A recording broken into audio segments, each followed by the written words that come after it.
Welcome to another Adventure Mechanics side quest. It's me, Chandler. For this month, I've committed myself to focus on one solitary thing for Cartogrator: art. I've committed to this because I feel like it's needed at this point.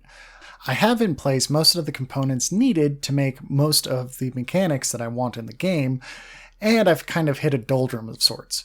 I was inspired by a game jam that I entered mid-April, which was just doing a mock-up for an imaginary game.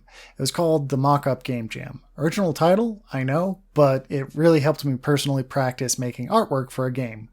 So let's talk about practicing things you really aren't good at in game design. We should probably start by talking about how to make an honest inventory of your skill set. Meaning, you'll need to look at your previous work and evaluate yourself. Obviously, if you don't have any previous work to go off of, this isn't really going to apply, but you'll still need to do something like this. Some things are really going to be proud of, other things not so much. And don't just do it for your last game, you should do it for every game you've made too. The primary thing is to remember that you did the best you could on each and every one of those games. This is a faultless self-inventory, if you will. Game design is a skill, after all. The best way to learn is to evaluate what you've done and how you can improve it. A useful metric to judge yourself by is what the Ludum Dare rating categories use for the compo. They are overall, fun, innovation, theme, graphics, humor, and mood. You don't have to use these metrics, but I've found them extremely useful in judging my own works. I'll post some of my post-mortems for my Game Jam games into the show notes for those interested. If you find a metric that works better for you, great. Just be consistent with it when judging your previous works. Comparing by using one methodology to another using entirely different methodologies between the two games isn't going to help you. Nobody is a perfect developer, and by that I mean nobody can make an entire game by themselves and have it turn out exactly the way they want. That includes the savants that have made their dream game and released it as a solo developer. With the wide spectrum of disciplines that game design touches, that's to be expected. That doesn't mean we shouldn't practice all of our skills, though. There are certain blind spots that we will all have in game design, and we should not only be aware of, but be willing to practice to get better at. For me personally, that's artwork and anything audio related. Sound effects and music both mystify me, despite my best efforts. The music that I make for games ends up looping horribly and sounding like a child playing with a xylophone. And although I have some experience making decent sound effects for games, most of the time the sound effects I make come across completely different than how I imagined them.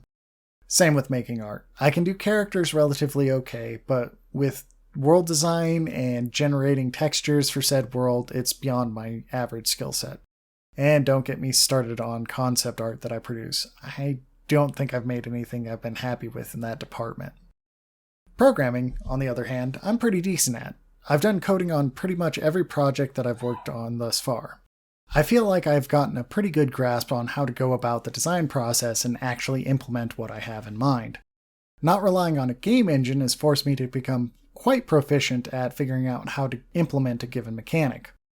It's also given me a low-level understanding of how to implement a graphics library and other fundamental things that a decent game engine will provide you free out of the box. I found that immensely useful, and it's worked for me. And I've also exposed myself to several game engines on top of working that close to the processor. Although limited to working with them on Game Jam games, I've worked in Unity, Godot, and GameMaker. Each has their own strengths and drawbacks, but they don't really scratch that programming itch for me for some reason. I just love working at that low level and coming up with elegant solutions. The parts that make a game engine run just fascinate me. That being said, only build a game engine if you want to learn how a game engine works. But that's a talk for another time. So let's say we've gotten all of our strengths and weaknesses figured out. There are a number of ways to improve them, ranging from focusing on an entire game jam on just one or a few of your weaknesses, to spending an hour a week on it as a focused study. Make sure that you aren't overwhelming yourself by adding an additional amount of work that you aren't prepared for. But also, make sure that you aren't giving yourself enough time to work on your weaknesses so that you aren't just saying you're working on them. The goal of practicing with them is to focus intentionally on your weakness and making it an asset instead.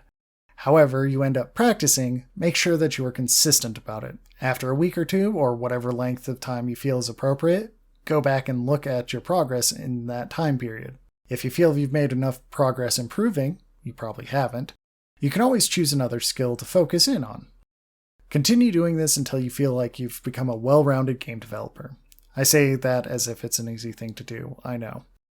One way to encourage you to work on your weaknesses is to give yourself a little treat to work on after you've hit a milestone for your practice. One of the developers that I regularly chat with does exactly this. They will give themselves a month-long goal to focus in for their project, and then work on something art-related when they finish their goal. Can you tell what their strengths are? Applying this methodology to practicing a weakness is pretty straightforward. If you're weak in one field, make a goal for yourself in terms of practicing, such as making a certain number of character studies or something, and then do something that you're really enjoying, like a bug bash or adding a small feature that you want to put in as a reward for yourself. It's been a pretty effective method for me to do personally, but there are some things that you should remember when using this to work on a weakness. You have to make sure that you don't half-ass your efforts while you're trying to improve your skill. The popular phrase, practice makes perfect, is somewhat misleading.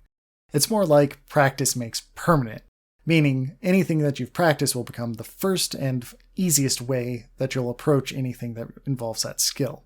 If you practice your weakness in a sloppy or lazy way, it'll only come out as lazy and sloppy when you try and use it in the future.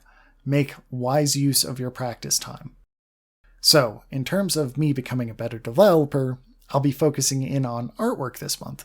Specifically, I'll be working on the mockups for the mini-games that I want to put into Cartogrator. I've been threatening this for a while now, but I'm going to use the energy that I got from the game Mockup Jam and springboard back into Cartogrator. And as another form of accountability, I'll be posting the results of this focus time in my personal blog for all to see. I'm not sure whether I'll be posting it on a weekly basis or in one big dump when I finish this month. Who knows? You'll have to see. I know this isn't exactly a large amount of accountability, but I feel like it'll be enough to get me to want to actually post what I make. And if you want to call me out on not actually posting anything, go ahead. I need that kick in the butt to actually finish Cartogrator. And who knows, I may actually want to work on it even more after this. Only time will tell, however. That's about all that I wanted to talk about in terms of working on your weakness for game design.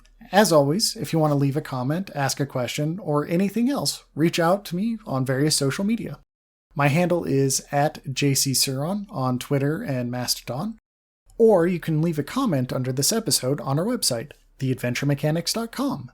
This has been another Adventure Mechanics Side Quest, and I'm Chandler. I'll talk to you next time. The intro and outro music are excerpts from Plinian, retro gaming version, royalty free.